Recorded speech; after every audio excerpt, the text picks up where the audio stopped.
નમસ્કાર દર્શક મિત્રો, એસડી ન્યૂઝ ગુજરાતી ચેનલ પર આપનું સ્વાગત છે અને હું આપની સાથે વૈશાલી પુવારુ કરીશું નજર આજના સમાચારો પર।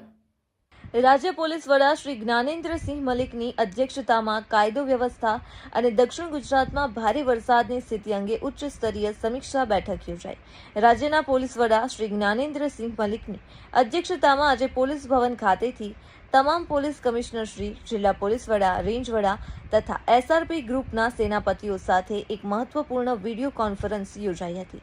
આ ઉચ્ચ સ્તરીય બેઠક દરમિયાન મુખ્યત્વે રાજ્યમાં કાયદો અને વ્યવસ્થાની સમગ્ર સ્થિતિની ગહન સમીક્ષા કરવામાં આવી હતી।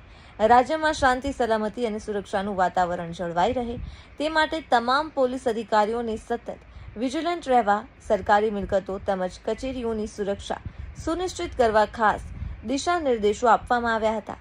આ ઉપરાંત પ્રવર્તમાન સ્થિતિને ધ્યાને રાખીને સોશિયલ મીડિયા પર અફવાઓ કે એઆઈ ફેક વિડીયો વાયરલ ન થાય તે માટે સાયબર મોનિટરિંગ સઘન બનાવવા તાકીદ કરવામાં આવી હતી।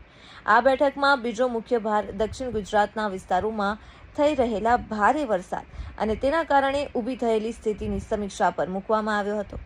દક્ષિણ ગુજરાતના અસરગ્રસ્ત જિલ્લાઓમાં નીચાણવાળા વિસ્તારોમાંથી લોકોના સ્થળાંતર, રાહત બચાવ કામગીરી અને આપત્તિ વ્યવસ્થાપન માટે સ્થાનિક વહીવટી તંત્ર સાથે સંકલનમાં રહીને પોલીસ કાફલાને ખડે પગે રાખવા સૂચના અપાઈ હતી। વરસાદી વાતાવરણ વચ્ચે નાગરિકોની સુરક્ષા, વાહન વ્યવહારની નિયમિતતા અને ઇમરજન્સી સેવાઓ અવરોધાય નહીં તે માટે એસઆરપીની ટીમો અને સ્થાનિક પોલીસને એલર્ટ મોડ પર રાખવા જણાવવામાં આવ્યું હતું। Press reporter Paresh Sharma, Gandhinagar, SD news Gujarati.